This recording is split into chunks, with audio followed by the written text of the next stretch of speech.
দেখতে দেখতে একটা বছর কিভাবে কেটে যায় আমরা মাঝে মাঝে অনুভব করতে পারি, মাঝে মাঝে তো অনুভবই করতে পারি না।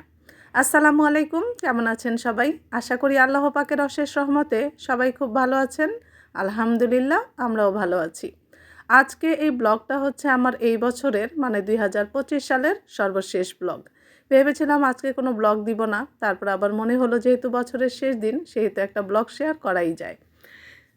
ভিডিওটি শুরু করলাম সকাল থেকে। সকালেই পরোটা বানিয়েছি আর একটা ডিম পোচ করেছি, আর কিছুটা মানে কয়েকটা কোয়েল পাখির ডিম একসাথে করে ভাজা করে নিয়েছি।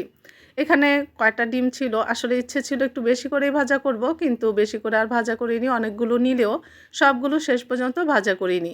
ডিম ভাজা, পরোটা এগুলো দিয়ে সকালে নাস্তা করব, আর দুপুরে একটু খিচুড়ি রান্না করব। বছরের শেষ দিন তো খুব বেশি আয়োজন করব না, আবার খুব কমও রাখবো না। আজ কয়েকদিন যাবত তো খুব শীত পড়েছে, মানে মনে রাখার মতো শীত পড়েছে। গত বছর শীত নিয়ে আমার একটু আফসোস ছিল।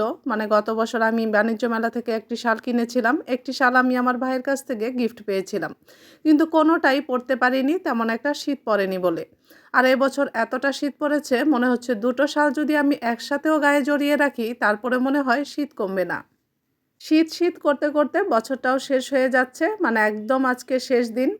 এই দিনে আমি একটাই প্রার্থনা করি আল্লাহর কাছে, যে সবার জীবনে যেন আল্লাহ তাআলা ভালো কিছুই রাখেন, ভালো সঠিক মানুষ সবার জীবনে আনেন। আসলে এই বছরটা খুব ভালোই কেটেছিল, কিন্তু তার মধ্যে তো কিছু কিছু শিক্ষা জীবনে থাকেই। এই বছরে আমি কিছু মানুষকে চিনতে পেরেছি, কিছু সম্পর্ককে বুঝতে পেরেছি। হাসি দিয়ে পাশে থাকলেই যে সবাই বিশ্বস্ত হয় না, প্রিয়জন হয় না, আমি এই শিক্ষাটা এই বছরই পেয়েছি।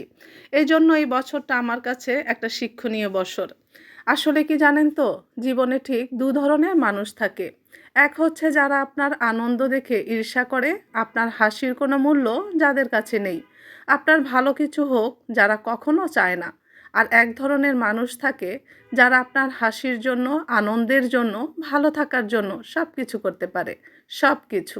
তবে দুই ধরনের মানুষের মধ্যে জীবনে খুব কম মানুষই থাকে যারা আপনার হাসির জন্য এবং আপনাকে ভালো রাখার জন্য চেষ্টা করে।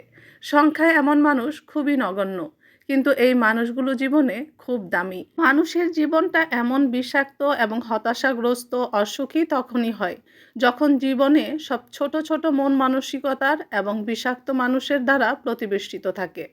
পরিবার, বন্ধুবান্ধব এবং নিত্যদিনে যাদের সাথে উঠা বসা করতে হয় তারা যদি ভালো মন মানসিকতার না হয়, তবে দুঃখের কোনো শেষ থাকে না। প্রত্যেকটা মানুষ সুখী ঠিক তখনই হতো যদি কেউ না কেউ তাকে ভালো রাখার, তাকে হাসি খুশি রাখার চেষ্টা করত। সব মানুষ না, তবে হাসি খুশি রাখার চেষ্টা করার মতো কিছু মানুষই জীবনে যথেষ্ট। যে মানুষ তার হাসির জন্য, তাকে ভালো রাখার জন্য সব কিছু করতে পারে। আর বছরের এই শেষ সময়ে এসে আমি আল্লাহ তাআলার কাছে এই দোয়া করি, এমন অন্তত একজন মানুষ সবার জীবনে থাকুক। আল্লাহ তাআলা সবাইকে এমন একজন মানুষ অন্তত দান করুক। এই সুন্দর একটি প্রত্যাশা নিয়ে, দোয়া নিয়ে এবং আগামী বছরের শুভকামনা দিয়ে আজকের ভিডিওটি এখানেই শেষ করছি। ভালো থাকবেন। আল্লাহ হাফেজ। আসসালামু আলাইকুম।